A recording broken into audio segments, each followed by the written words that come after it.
रक्ताने मराठे असतात ते कधीच कुठल्या कोणाच्या आईबद्दल अपशब्द वापरणार नाही.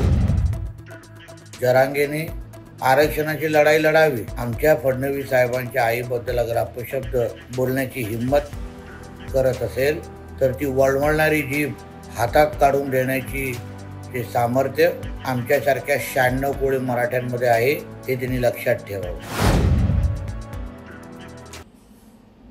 जे रक्ताने मराठे असतात ते कधीच कुठल्या कोणाच्या आईबद्दल अपशब्द वापरणार नाही.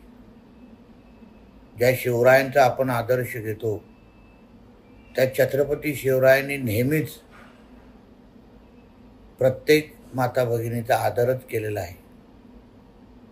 जरांगेने आरक्षणाची लढाई लढावी,